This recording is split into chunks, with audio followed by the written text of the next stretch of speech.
Hi, everybody. I just wanted to jump on live to talk about mom guilt. This is something that a lot of moms suffer from because in our culture at the moment, there seems to be a lot of judgment and blame on especially mothers. There's like really intense judgments about how mothers should act. And so a lot of us keep the guilt keeping us small. And I know I've done this, and I used to have a lot of judgment for moms because I was taking on judgment of myself. So I was judging myself with every single decision I made as a mom. And when I started being more compassionate for myself and forgiving of myself as a mother, then I stopped judging other mothers. So that was a great gift that I gave to myself and everybody around me. But the guilt specifically that I'm talking about today is the guilt about time, quality time with your kids, and if you have a passion that you want to start giving to the world. So you as an individual have so much value and you give so much to your family, and hopefully they appreciate it. But you're just giving to your family, and you maybe over the past year or so have started to feel like you want to give of yourself in a greater capacity and give of your gifts and talents to the world. Maybe you have a passion for cooking. Maybe you have a passion for blogging or writing. Maybe you have a passion for baton twirling. It doesn't matter. If you feel so excited about something that you research the heck out of it and that you practice a lot, but you're just doing it in your own little world, there's this pull inside of you that desires to share of that gift to the world, because if you value it, of course somebody else somewhere is going to value it. And we as moms, very often, I know I did it, we use our children as an excuse to stay small and not go out and give of our gifts and our talents to the world.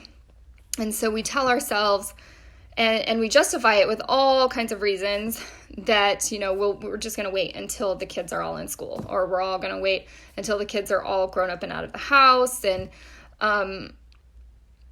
it just keeps us small. And then suddenly we wake up one day and it's been, the youngest is already in fourth grade, not just in kindergarten, right? And we just never really started that thing that we really wanted to do, and we're still really passionate about it. So my son actually offered me a new perspective on this mom guilt. And I've been working through this excuse, and I've been, gaining a lot of ground on it, but I'm sure that there's a lot still left over influencing my decisions in my coaching business, and which is why my coaching business isn't quite filled up yet.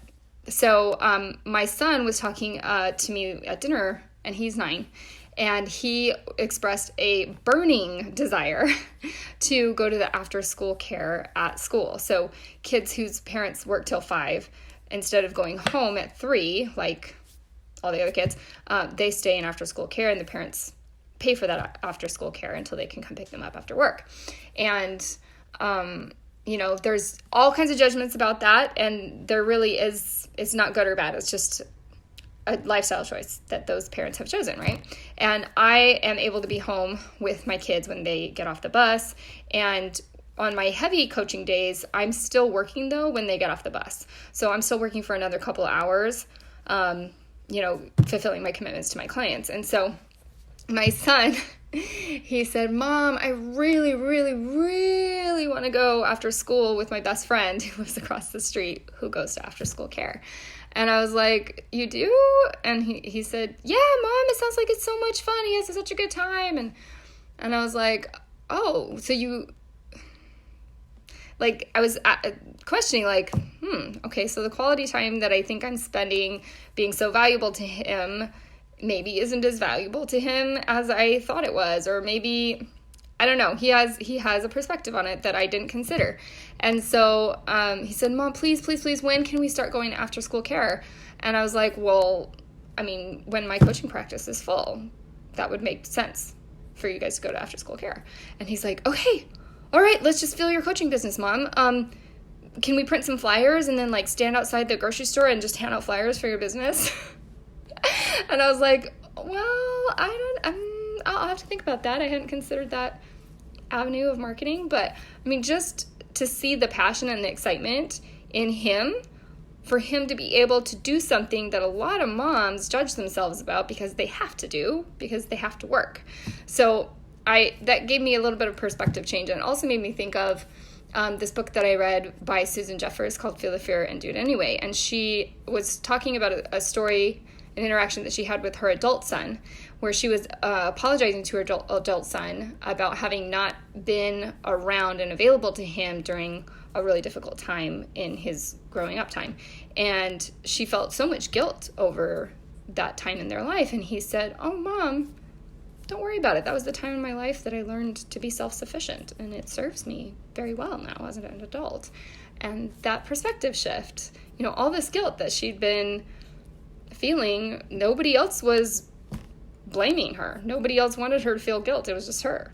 So if you've been keeping yourself small and keeping yourself from going out in the world and offering of your gifts and talents and offering value to people who would be so happy to have that bit of knowledge or expertise that you have, maybe use this story as a consideration of that choice, and maybe you can make a different choice or maybe not. There's really nothing good or bad about any choice. I can't press the finish button. Have a good day.